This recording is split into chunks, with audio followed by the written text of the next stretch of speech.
एक और दो दोनों बीजेपी के नेता और है। तीसरी आप हैं। अच्छा भाई एक काम तीसरी करो, आप हैं। मैं भी बीजेपी की नेता हूं। अच्छा आपकी भाषा बता रही है। अरे मुझे आंख मत दिखाई, आप जाइए। टीवी डिबेट में राजकुमार भाटी और न्यूज एंकर के बीच हुई तीखी बहस ने एक बार फिर मीडिया की भूमिका पर सवाल खड़े कर दिए हैं। फालतू की बातें करते हैं इधर उधर की। इन्होंने कहा चढ़ावा में कोई चोरी नहीं हुई, नोट चुराए गए, घरों से बरामद हुए हैं, अविनाश शुक्ला के घर से बरामद हुए हैं, और जो आठों के आठों लोगों के 8 लोग चोर जेल में हैं। वो कह रहे हैं कोई चोरी नहीं हुई। अब हमारे ऊपर झूठा आरोप लगा रहे हैं कि हम तो गाय को पशु कहते हैं, ये माता कहते हैं।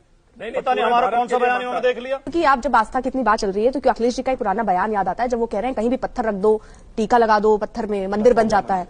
तो इतना इटावा में इतना भव्य मंदिर काहे के लिए बना रहे हैं? वहां भी पत्थर रख देते, टीका लगा देते, मंदिर बन जाता। चलो, आपको अखिलेश यादव के प्रति इतना प्रेम है, उसके लिए आपका बहुत हार्दिक धन्यवाद कि आप अखिलेश यादव जी को एक एक बयान याद रखती हैं।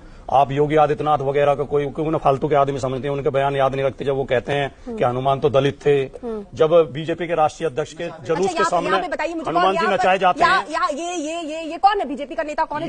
एक और दो दोनों बीजेपी के नेता है। और तीसरी आप हैं। अच्छा भाई एक काम तीसरी आप हैं। मैं भी बीजेपी की नेता हूं।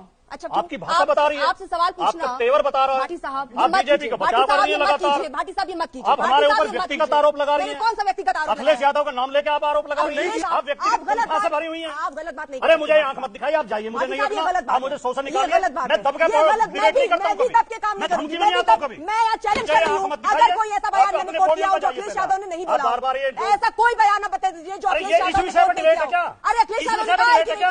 आप यहाँ आपको अखिलेश यादव को बदनाम करने के लिए डिबेट कर रही हैं। महंगाई बेरोजगारी ले आते हो, आप अखिलेश यादव को बदनाम करने के लिए डिबेट कर रही हैं। उनके चरित्र हनन के लिए डिबेट कर रही हैं। आप नहीं है भाटी साहब, ये तरीका नहीं है। आप दूसरे चैनल में किया कीजिए, मेरे साथ नहीं, मेरे साथ नहीं भाटी साहब, मेरे साथ नहीं करिए। आप दूसरे के साथ, आप एक साथ नहीं कर सकते। आप डंके की चोट पर ये बात कह रही हूँ, चाहे वो बीजेपी हो, समाजवादी पार्टी हो, किसी से सवाल पूछ लीजिए, सवाल सबको चुभ रहा है। सवाल पूछना गुनाह हो गया क्या देश में? आप मेरा शो उठाकर देखिएगा, जितने सवाल मैं बीजेपी से पूछती हूँ किसी ने नहीं पूछा होगा। बस कीजिए। बहस का उद्देश्य सत्ता से कठिन सवाल पूछना और विपक्ष के तर्कों को भी निष्पक्षता से सामने रखना होना चाहिए।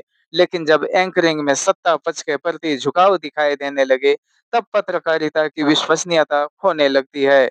राजकुमार भाटी का आक्रामक जवाब इसी असंतोष की अभिव्यक्ति माना जा सकता है। हालांकि राजनीतिक बहस में तीखे सवाल जरूरी हैं, व्यक्तिगत आरोप या अपमान समाधान नहीं है।